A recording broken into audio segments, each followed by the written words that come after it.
Yeah, so let's get into it. I'm really pleased to have you guys on the show today. We've got John Boucard, CEO of what's that? Yo.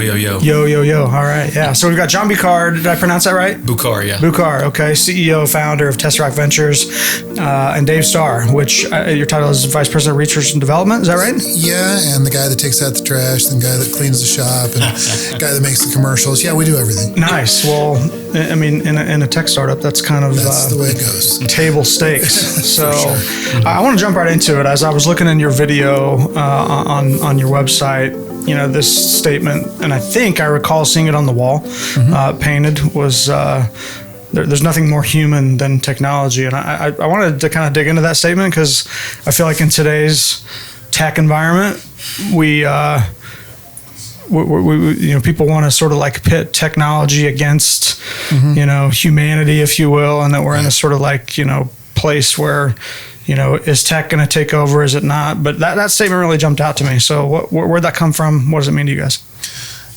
Yeah, I think that, you know, it came out of a little bit of branding work when we started Tesseract, trying to understand kind of what we mean as a company and what we believe in. You know, and for me, I come from a creative background, so I'm an industrial designer. So for me, the creative side has always been key. And for me, you know, technology is really a way to implement creativity. It's a way to bring things to life better and faster. It's just another tool. And I think to your point, there's a lot of negative focus around, you know, technology taking jobs, technology replacing people, AI is scary, and that narrative is just not productive because, you know, it's where everything is going. It's interwoven in every part of our life. So for us, you know, our goal, if we don't put something out in the world that makes people more successful, then we've lost. So in doing that, you know, technology is the tool by which we deliver those, you know, thanks to the world. And in some ways that, you know, the technology is an expression of human creativity. And our job is to bring that to life better than anybody else. Yeah, I love it.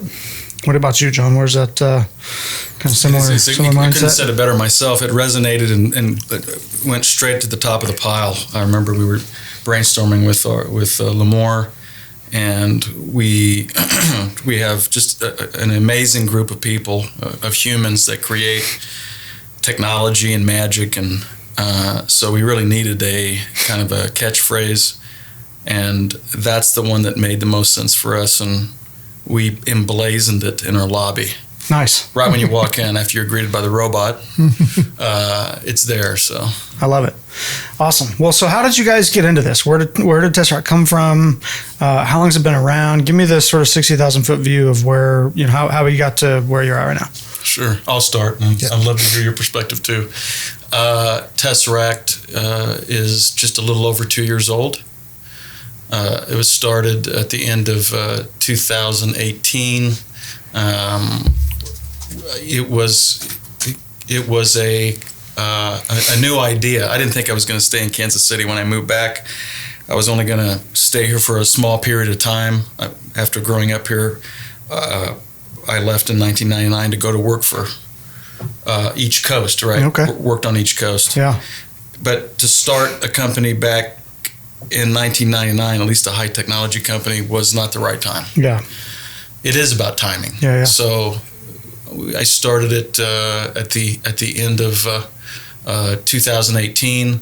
We brought together probably the best group of all local investors except for one, but all key local investors, real titans of industry in Kansas City. And the way that we started it quickly was that I had brought in under very specialized contracts, people that I have either worked with side by side, or worked either in the same company or in different companies in one way or another over the last 10 years. And so to put together like the greatest startup team of all time. So people that you'd ridden with before. Correct. And we have a very special way that we onboard people to come work for the business, but we stepped on the gas. I knew that one day I'd see Dave Starr again, and between Dave and Jason and my wife Helena and myself, we really put together a dynamite startup team. Yeah, it's. So, are you an engineer by trade? Are you? Tell me about what your background is. Yeah. Well, really engineering, but I wouldn't tell this to my kids, but I dropped out of college in my last semester to go start a business. Good. And I was the type of person, I wasn't so sure I really needed college. I was a very, very good student, but I always wanted to be an inventor. I became one professionally, and the idea of starting something like Tesseract, kind of a neat name anyway. Yeah. And there's a purpose behind the name, but I'm honored to build a very special type of company in KC, and that is the Tesseract. There's no other company like it. Well, that hits on two things I wanted to ask you. But real quick, Dave, what's your perspective on where sort of, how did you land in this whole thing? Mm-hmm. Well, it's kind of serendipitous, I guess, that we both ended up back in KC at the same time, roughly. Like John, I grew up here, went to school in South Johnson County, went to KU, and then like everybody else at that time, couldn't wait to get out of town. So it's amazing how many times you hear that story. Like I'm the same way. I left twice, and I came back, and I don't want to go anywhere else. This is my third tour, so Dallas, Kansas City to Dallas, Dallas to Kansas City, Chicago to California, and then back here. So we ended up back here, and we had met previously. We'd done business together, and I'd licensed technology from John, and we'd developed products together. So just hit it off. It was one of those relationships where after one phone call, you're just you're fast friends, and you can finish each other's sentences, and so we just worked together really well. And so when he approached me about Tesseract, I was like, he didn't even have to finish the sentence. I was like, I'm in. Nice. Whatever you're doing, I want to be a part of it, because I'm a maker, and I don't really come from a technology background, but I come from a making background and innovation background. So the idea that we could put together this great list of people, have a cool shop, build amazing products, and bring them to the world, I was like, that's definitely something I want to do. It's hard to imagine a better way to spend your day, build cool shit for neat clients. I haven't worked a day since I went to work for John. What I mean? Don't go to a job. I go and do something fun every day, and it's hard. I mean, a startup is no joke. Anybody that says otherwise hasn't done it yet. Yeah, for sure. But it's awesome. It's fun and compelling work that we do. Yeah. Well, looking at you guys' video, and I haven't been to the office, but that's the kind of place you want to go to work, neat people, and there's cool stuff around, and you can hack around and break stuff and make things, and hackers, nerds, engineers, dweebs. Yeah. I love it. They're all welcome. Well, so where'd the name come from? That Tesseract. Was So how did that, where'd that originate? Well, I used to work for the man. Okay. Stan the Man Lee, right? Okay. Love the guy. Anyway, the Tesseract, or the Cosmic Cube.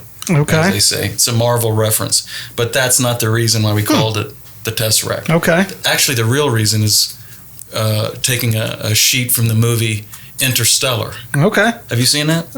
I'm embarrassed to admit that I have not. Oh my God, I'm not going to give it away on the show. Matthew McConaughey plays Matthew McConaughey in space. Cooper. Yeah. Okay. Cooper, I'll give you one hint. At the end of the movie, okay, there is a Tesseract. Okay. And the Tesseract in the movie was designed to navigate space and time. All right. It was a machine built by the future humans to navigate space and time. So it took us 2 years to build a real Tesseract. Okay. And it's not from the movie. We made a real one. Huh. Very special. Very interesting. Yeah. That's a good story. Of course, there's also a story, A Wrinkle in Time, where in the beginning of the show, where they use a Tesseract to jump forwards and backwards into space-time, say so. 4D. Okay. Cool. Which is how we all think at the business. I like that. That's dimensionally, neat. Not linearly. Okay. Yeah. I like that. Yeah. What about the tie to Kansas City? I mean, we touched on it a little bit, but Kansas City, obviously, it's very clear when you listen to you guys talk, especially on the videos. You talk about how important it is to build a company here. What's the what drives that? Well, I think both of us, when we came back, like I said earlier, we couldn't.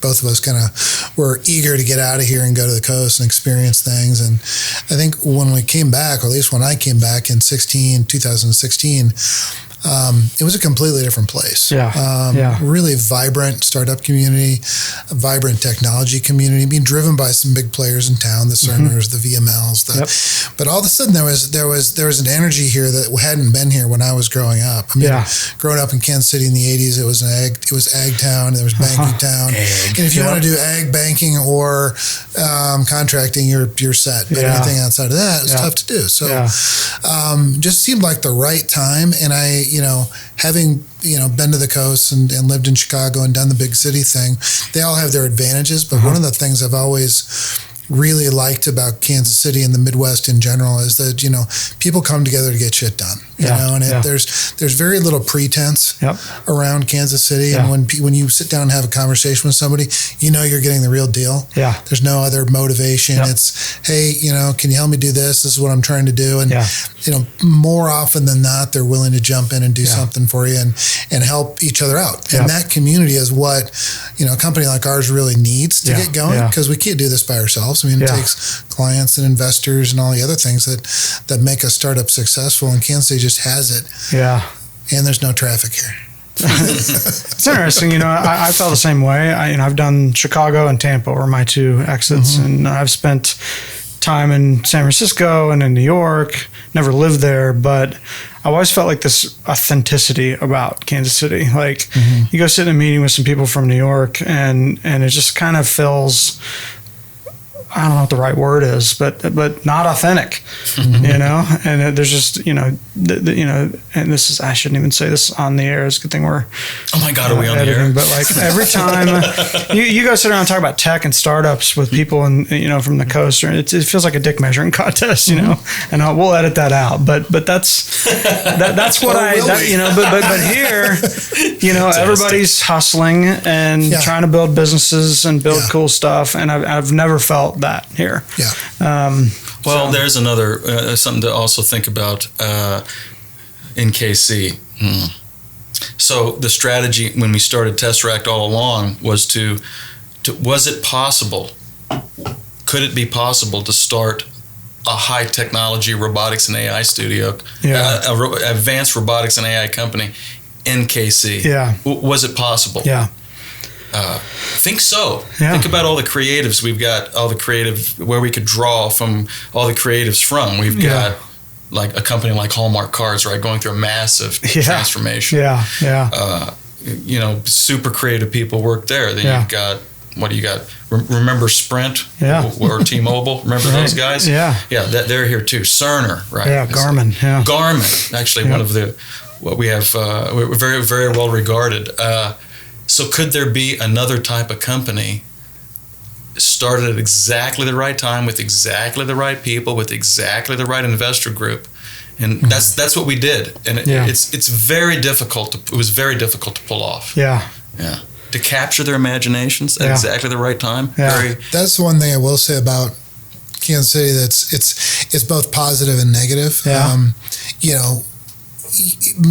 Raising money in Kansas City is no joke, and because Kansas City tends to be a little bit more pragmatic.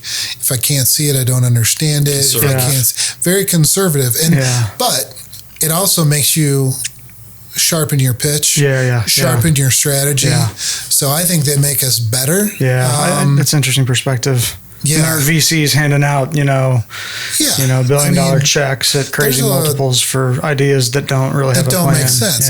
Out on the coast, there's lots of dry powder and people willing to just kind of, like you said, invest in just random ideas. And I think that, that's why I think the startup culture on the coast is a meteoric rise, and then one day everybody just disappears. Because there's not really a there. So you can't get away with that in Kansas City. I think it makes us better as a company. Well, let's talk about the company. Let's talk about the tech. So you got 4 studios, as you put it, and I'll let you dive into the details. But as I understand it, and maybe it's changed, but you've got Experiential Entertainment, EE. You got Cyber Physical, CP, Future Lab, FL, and then my favorite, man, I'm dying to hear about the human things. Let's go one by one. Okay. Experiential Entertainment. I made some notes. You guys licensed this IP, design, the patents. This is where you build products. This is where Nanables, I think, was incubated. Well, there are 2 inventors on Nanables. All right. Well, So hit me with EE. Okay, you want to talk EE first? I'll keep whatever. it short. It's your call. Dave, you can do Future Lab. It's your baby. Sure. All right. So yeah, it is true. There are 4 different studios within Tesseract. Okay. Yeah. So experiential entertainment is, it's like, why would you have this advanced robotics and AI studio with advanced R&D and then have this experiential entertainment studio? Mm-hmm. Well, that studio is very specific. It's IP driven, intellectual property, transactional. It's transactional. And so we can create 4 to 6 new items every 4 to 6 weeks, pitch them, option or hold the concept, and then exclusively license narrowly in very specific industries that IP. Okay. So we have that facility through Experiential Entertainment to do that. And that's full of writers and sketch artists, people that understand play pattern and how to capture the minds of young people. Okay. Like maybe it's a toy, maybe it's a piece of software. You mentioned Nanables. Yeah. Nanables is actually a content play. Okay. It looks like a physical little object, but it's actually a unique identifier to activate AR-based content, which is consumed differently by kids. Gotcha. They don't watch television. Yep. They're either on YouTube, streaming shows, or consuming little bite-sized morsels of content, right? Or Nanable-sized content. So do I understand it correctly that each of these little physical objects, right? The little, I think, look at houses, environments. Yeah. Okay, yeah. Mm-hmm. You open up the door and peek inside, and there's a whole world of characters and content in there that you can access. There's a physical optic. Yeah. But the cool part is the other part of it is that if you set that on your bedside table and you point your phone at it, it activates a virtual world around your room that you can keep track of and tidy up and watch pieces of content. And it's all AR based. So it's almost like an advent calendar when you open up door number 1 on December the 1st, get a little piece of chocolate. Okay. But instead of the piece of chocolate, you get a little piece of content every day. That's awesome. Yeah, and that's the invention. Okay. One of the pieces of it was, how do you activate experiential entertainment? Yeah. And we did it with a little micro environment called Nanables. But wait until you see what's coming out this August. Okay. It's gonna be fantastic. Nice. You're gonna love it. And it's something different than Nanables. All right. So the experiential entertainment is like a way and an outlet where creatives can express themselves through draw, story, content, physical play, right? All wrapped up in a bow under a license of, I love it. Exclusively or non-exclusively. That's EE. So now, are you building things in that studio as a result of RFPs or project specs from clients, or is it the other way around, or you're building things and then you come up with something that solves a problem or something like that, and then you turn around and figure out the application? A little mixture of both. I would say that because we're professional inventors, not newbies. Professionals. Yeah. We have an edge up. We understand trends. We understand market. We understand what is now the new retail. Yeah. Yeah. So we study these things, all these trends, and then invent. We have to be 3 or 4 years in front. So that's EE. Okay, I love it. Dave runs FL Future Lab. All right, I'm going to make a note because you just hit another question that I want to ask you later. But, okay, so talk to me about Cyberphysical. Okay, Cyberphysical. Cyberphysical is the studio where we deploy our advanced robotics and AI technology. Now, did I catch in your video it was mostly in the military industrial spaces? Yeah, we are working with our men and women in the military. Good. We're honored to. Cool. On extremely sensitive and high-tech and very secret, the advancement of robotics and AI against the adversary. Man, how do you imagine a more fun gig than that? Like, we started by building a real Tesseract. Yeah. We built a smart space, and it's not a conference room. Huh. So is this okay? So I saw this on your website. There's all the screens, and then the table in the middle. Is that what you're talking about? That's one part of it. It's like the one thing. The one thing. If something happens to me, it's the one thing I left behind. The one machine. No shit. Yeah, this is it. The one thing that I always wanted to have, this future machine. This I wouldn't call it a future telling machine, but we analyze real-time information being peeled off these robots. Maybe it's on a construction site. Maybe it's in a shipping logistics center. Maybe it's for military operations. It's better than mission control. Dude, that is fucking cool. It's 21st century tools, man. I need 21st century I'm going to machines. invite myself over to your office and check that out. You get past the robots, you're welcome. All right, sweet. All right, Dave, so you run the Future Lab. This is, as I understand it, a bunch of electrical, mechanical, software engineers doing discovery, R&D. Yep. How does that... What does that look like, and how does it fit into the rest of the business? Yeah. So if you think about Future Lab as sort of the invention engine inside Tesseract, our mission in life is to take things from white paper, idea through production-ready things. And that thing might be a piece of software, might be hardware, might be a combination of the two.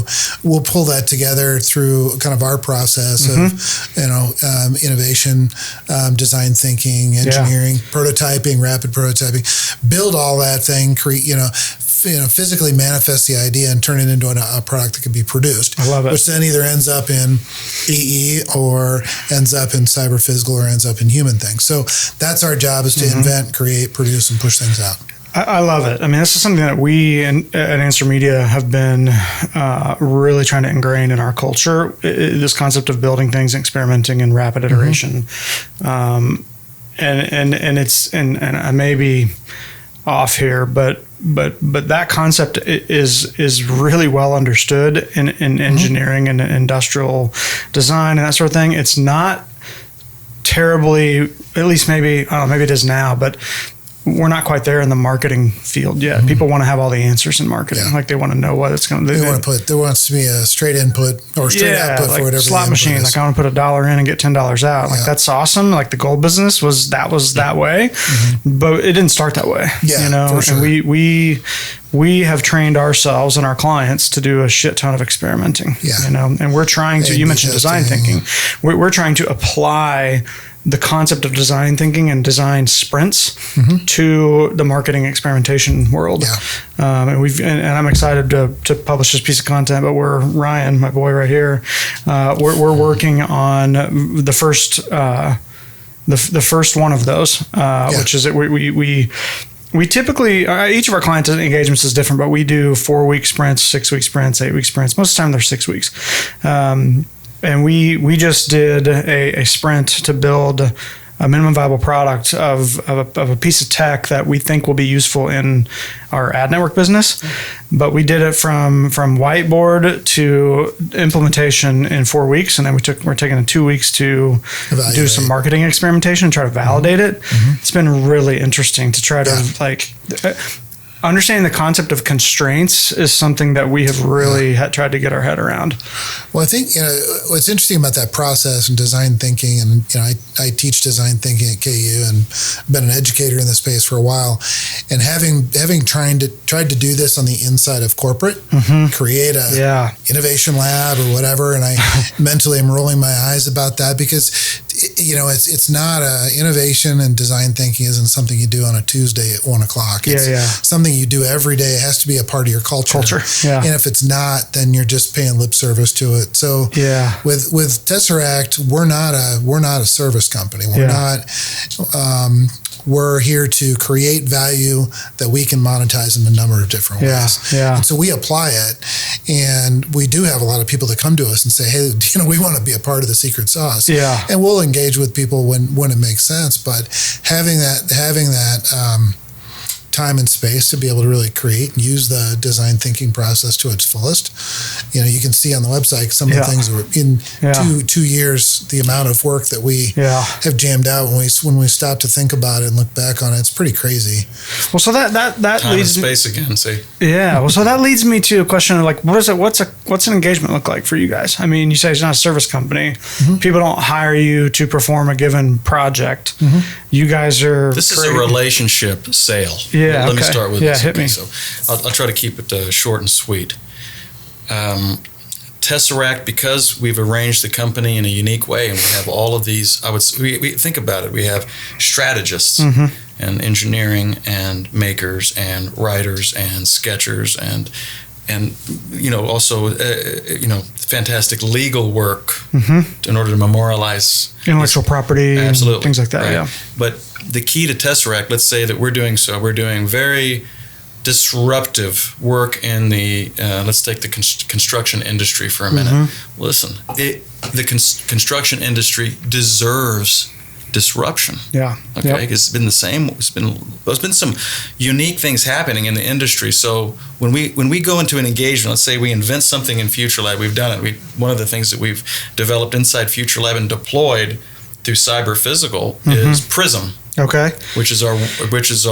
This is the thing you held in your hand, and it's got the thing on the wall. It tells you what's where and where it's going. Yeah. Well, you don't have to hold it in your hand. You could just wear it like you would have. Like everybody has ID cards, but and eventually there might not be any hardware at the end of the day if we're inventing towards something in the future. But a chip in your retina. Correct. Yeah, right. So what we're doing is, let's say we engage with a forward-thinking construction company locally. Let's say we're like right now we're developing close relationships with local construction companies. We're embedded with one now. Yeah. We're in the same building as one now, right? In order to get engaged, we develop a relationship with these companies first, so they understand our powers. Yeah. Like imagine if your company had a Future Lab division. Sounds like you're about ready to launch one. Yeah. But what if a forward-thinking construction company had access to the minds of Tesseract? Yeah. Like we're thinking about how to disrupt the industry every day. Yeah. Right. Yeah. So it's more of a relationship and the extension of a research and development group that creates not just a technology like a robot. I'm talking about processes and businesses. Yeah. Like new business models, for instance, could be an invention, not just some robot, right? So we think about it not just in hardware and software terms. We're a relationship selling organization. Yep. And we choose very, very carefully. Yeah, that makes sense. Do you think it's easier for companies to embark on something like that when it's not part of their sort of, what's the right word? Their organizational structure? Like it exists outside of that, so they can kind of go and as long as we can pierce the tremendous egos, actually, that exist in all kinds of industries, right? It's almost like, we are viewed as a very close relationship, like almost like a secret weapon. Yeah, literally. Yeah, What's like Gary Vaynerchuk's thing where he says, if you don't try to put yourself out of business, somebody will. So it may as well be you, right? Well, and I think when we have a good partner and they see the potential and they're not threatened by it's the typical not invented here kind of thing. Yeah. But that's why when you find the right partner, it's lightning in a bottle, though. Yeah. I mean, because what we're saying is, hey, here's this thing we've created. And you see by our website and some of the videos, we know we can commercialize that in healthcare vertical and a cyber physical vertical or cybersecurity vertical and a construction vertical, and we will take products to market on our own that we sell, and just like anybody else would sell a physical thing, a software package or whatever. But finding a partner that will say, hey, we understand the value of that, let's create a new business together. That's what we're constantly looking at. And we've identified those people and we're working with them now. But that's not an easy thing to find. It's not. It's have to have the right person to deliver the message too. And a lot of trust. Being able to explain complicated things simply to a C-level executive or an investor or an engineer or even somebody, or even anybody. But have to have the right mixture of people to do that and the right temperament. Otherwise, it goes nowhere. Do you guys ever go along for the ride in terms of equity or do joint ventures or that sort of thing? Like, hey, you guys built this thing. and we're going to do a JV because we have some asset that's maybe useful to that thing. Well, that's an interesting term. It's a legal term. Yeah. We always start with something before any of that happens with we call it an opportunity document. Okay. So it doesn't sound so legal. Yeah, sure. So opportunity document, make sure we're on the same page. Yeah, that's a good idea. Yeah. It's just defining what's in my head is the same thing that's in your head. We're seeing it through the same lens, and that has time to evolve before it turns into, let's paper it. That's we could talk a whole hour about that concept alone, because there's a lot of shit that gets killed by attorneys and by, I may have an idea, you may have an idea, but we may not have the same idea, and we go form a company, raise money, deal with all the legal bullshit, and then we realize that, I want to build this and you want to build that. So the conversation, the true conversation, the never happens. So we always we try to memorialize it, right? Mm-hmm. Interesting. I like that. Okay, so have to have the right person to set the table, and you think that things happen in one meeting. They don't. It takes several meetings, the inception of the mind. First. Very interesting. Okay, we're performing Inception on your mind now. Yeah. Nice. You just don't know. All right. Well, that's a good segue into number 4, right? Okay. So I saw it on your website, Human Things. I am this stuff is probably way over my head, but I'm following the Neuralink story. I read Kurzweil about 10 years ago. It was like that shit messed me up. Yeah, singularity. Yes, the singularity is near, and it's near. Like I think he predicted 2030, right? If my math is correct. That's correct. So we're 10 years away from what Kurzweil defined. For the people in the audience, I'll put it in the show notes, but he wrote, Ray Kurzweil, he's now the chief scientist at Google, right? Yes. He's a sort of futurist thinker, wrote this book called The Singularity is Near. It's about the concept that humans are going to merge or morph with technology, and it's going to happen in 2030, and it freaked me out. Well, you want to talk about freaked out. First things first, before we talk about stuff that freaks people out, we're the good guys. Okay. All right. So we're working on robotics and AI. Mm-hmm. We're the good guys. So the first thing we have to know is that either there's all kinds of rabbit trails you want to go down in singularity. And which trail you want to go down? Sure. Which one do you want to go down? I want to go down the trail that gets us to. Okay, so I come from a search engine background. Right? I'm really into Google. The gold business that I ran before was built on Google. I want to get to a world where I can think something, perform a search in my head. This whole idea that I have to pick up my phone and type it in and see it on a screen is absolutely silly to me. I want to think of a search, and I want to see an interface pop up right here. Like that's the world where I want to live. Mm-hmm. Like I want to think pizza delivery, Lee's Summit, and I want to see a little UI pop up right in front of me.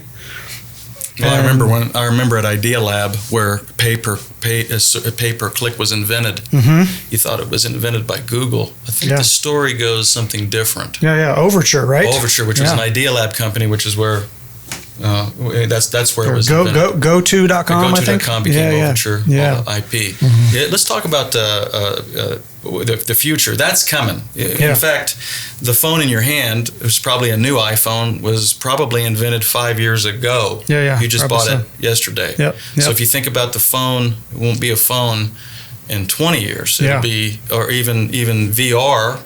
When we've done all kinds of VR and AR work too.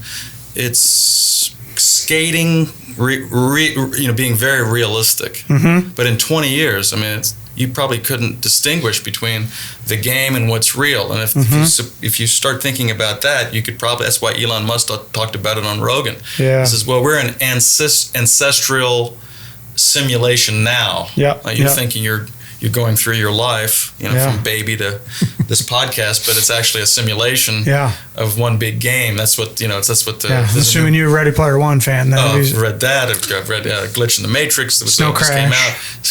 All the Philip K. Dick stuff. But actually, if that's the case, then we're on the right track. If we're building a Tesseract and we're working on robotics. And what's interesting now that I'm diving way more deeply into the tech world is you understand that the stepping stones of all that work has already been laid. And when you look at, the chipsets we're working with, are it's new stuff, but then you find out that, it's already been built into Apple's architecture for the last two revisions. And so all that stuff is buried there waiting to be turned on. I mean, that's the genius of what, Elon Musk built with Tesla. Yeah. Is that, it's a car that's infinitely upgradable. Yeah. And then it becomes just transportation. Then it becomes, there's that whole architecture is built there, and we're just we're kind of laying on top of it. It's exciting, man. Oh, yeah. It's exciting to be working on it. Yeah, absolutely. Yeah, I mean, I think about back in the day when you talk about TV and TV. TV now is just a screen, right, with all these other things piping content into it. Similar concept with the car. The car is just a box with wheels. The tech gets wired in every night. And I just bought a Tesla about 2 months ago, and it's like you did. You got one? Oh my god! Yeah. You got the AI? I have the future. This was it. The FSD. FSD. Yeah. It's early. I mean, it definitely. I wouldn't trust it. No. It's. I drive around with it. I think it's awesome. It's awesome. I drive with it on with both. I still with both hands on the wheel. Yeah, because then you got to it's looking out for me. Yeah. Yeah. I love that car. It's like a cream puff. Are you gonna get a Cybertruck? Oh, I'm so tempted. I thought Dave might. I mean, he has a big truck already. He probably will. He probably will. Somebody in the office will, I'm sure. I would buy the electric Hummer that's coming out. Oh, that's a cool ride. Well, early on you mentioned you made a comment about the new retail. So I'm really interested to hear your guys' perspective on all the four things that we just talked about and where that fits into retail e-commerce. And are you, if you can talk about it, I know you're probably constrained by confidentiality with clients and whatnot, but anything that you guys are building touch e-commerce and the new retail and that sort of thing? Yeah. So that kind of links back to future or human things. Yeah. Human things is a way for us to take ideas that we want to commercialize. Maybe we come up with all these ideas and some of them end up, being sold as applications in cyber physical, but maybe there's something we want to take directly to market. Yeah. Human things is our portal, our pipeline to do that. Okay. And to bring things and commercialize things. And so John and I both come from both physical retail and e-commerce. And, for me, it's the most exciting time now. It's like when music artists didn't have to go through the labels anymore.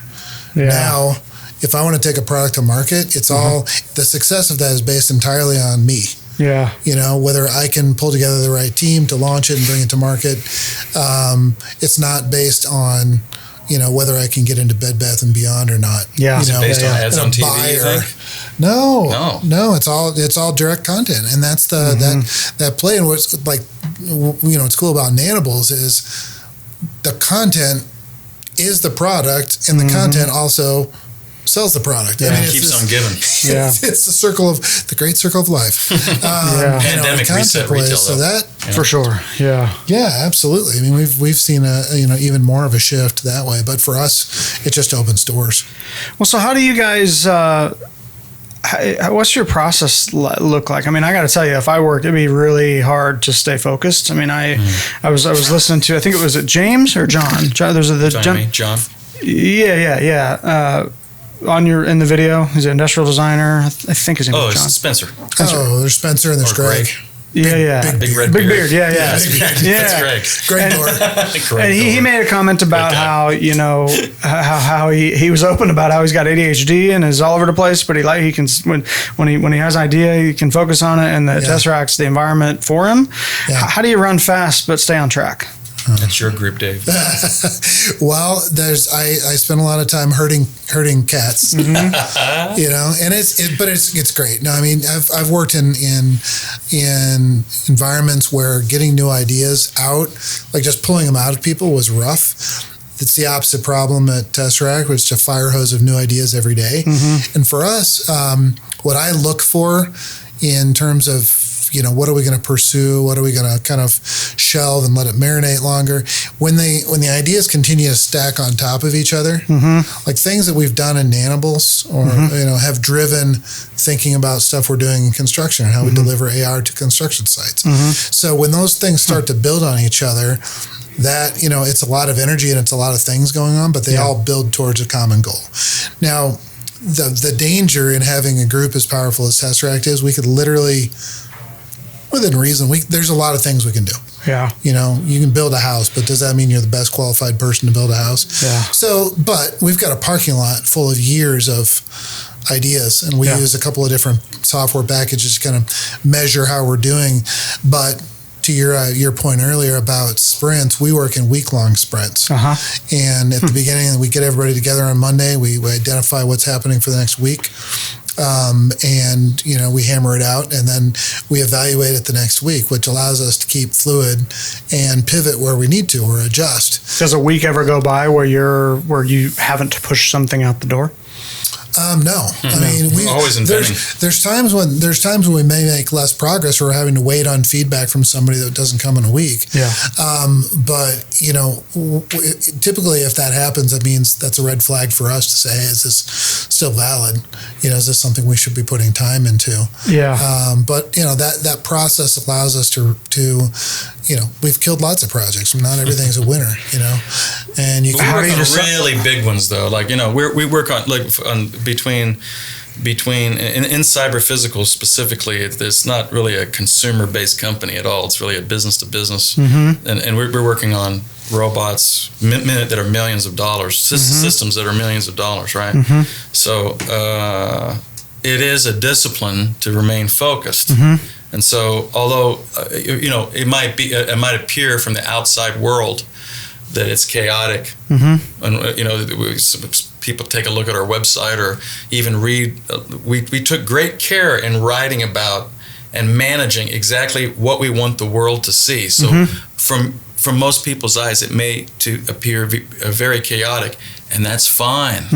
It's fine. It's on our terms and our time to reveal what we want. The luxury of that. So it's actually quite organized. We keep track of every single thing we do with advanced. We have our own software, and then we use many different tools to keep to reprioritize what we're working on. And he's right. Most of everything that we're doing inside in our technology, let's say Quill, that we have all of our where we develop all of our ideas, they do build on each other. So it is quite relatable. He was mentioning AR for a minute, what we did, the crazy work we did on that little app. Actually, what we do now with AR is we can take, we build all kinds of, let's say, a smart space environment like a Tesseract. We can actually send that file to somebody, and they can receive it on their iPhone, just simply pick it and put a virtual Tesseract in their space and walk around and look at it like it's there. So because of COVID, we can't, even though we use our own technology to communicate with others, how do we communicate what it's like to be in the Tesseract? We send an AR file. How do we communicate to our toy customers or our entertainment customers or cyber physical what this, let's say our wearable robot, well, how tall is it? What does it look like? We can actually send that AR file, and they can peer through the magic looking glass, which is the phone, and look right down on the table, and there's the badge, or there's the toy and animated, or there's the whole environment of the Tesseract. We can look through the phone and with wonder and look around and say, oh my God, I'm in the Tesseract while I'm someplace else. And so we're pushing the limits of the tools, our tool set, to be able to share carefully our ideas with others. You guys ever done any connection to online ads? Like taking, let's say I'm watching TV, I'm watching an ad, I see that product, I want a virtual tour of that product right now. Yeah. Well, I can tell you one of the things, one of the things we're working on that might be kind of cool for you to listen to. So what we're doing is we figured out a way to allow a YouTube show to communicate with a robot. No radio, no wires, no nothing. It's like, so imagine a robot, because kids are watching YouTube all day long. Yeah. Imagine if you're watching a show, but the show communicated with your toy, real time. So then the toy knew that you're really watching the show. That's a different type of impression than just a YouTube, more qualified impression. Yeah, absolutely. That is interesting. Yeah. Well, then you have some sort of event that you can. Yeah. You can trigger and use to drive the person somewhere else. Correct. Right? Yeah, now we're talking. Very interesting. Yeah. Well, yeah, we could noodle on that. Yeah. For sure. I bet you would. I bet you could. Yeah. Well, man, I have really enjoyed the discussion. We're coming up on about 45 minutes, so I think we probably should wrap. But I have one more thing to add to your podcast, which I think is very important. That's really important for other Casey companies. Yeah, hit me. Is the formation of the team. Okay. The heartbeat of the company is the culture of the company. I could not agree more. It's hard to find aces like Dave. Yeah. It's very difficult, right? Okay, so this is good. To collect them and curate them and to put them together like an elite unit. Yeah. That's the hardest thing to do and the greatest joy as a CEO. Yeah, I 100% agree. So what's the what's the secret sauce to taking a bunch of A players that are really good? You gotta, just to use a football analogy, right? You got a really good quarterback, a couple good receivers, offensive linemen. They all want different things. They're all motivated in different ways. How do you get that team to run the same play? Well, I think even for whether it's a team or regardless of where your team sits, whether it's sports analogy or a corporate team or in our case, Tesseract, if people understand the job of the CEO, the job of the leader of any group, my job, John's job, is to be able to articulate the vision for the company and the mission so clearly and so passionately that people are driven by that. Yeah. Because at the end of the day, people get paid what they get paid. The benefits are what they are.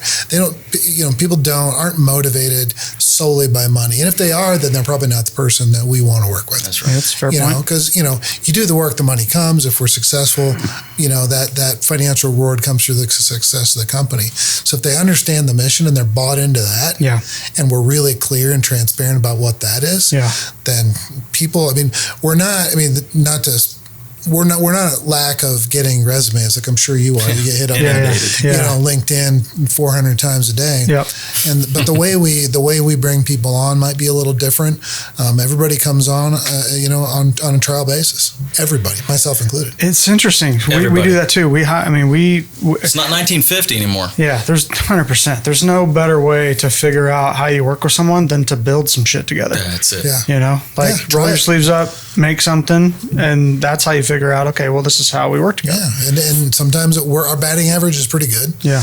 But there's some people it just doesn't work for. Yeah, yeah. And I think for us, what we've managed to put together is a pretty elite group of folks. We're virtual. We've got offices in Chicago and Bangkok, and we've got a group in Arkansas now.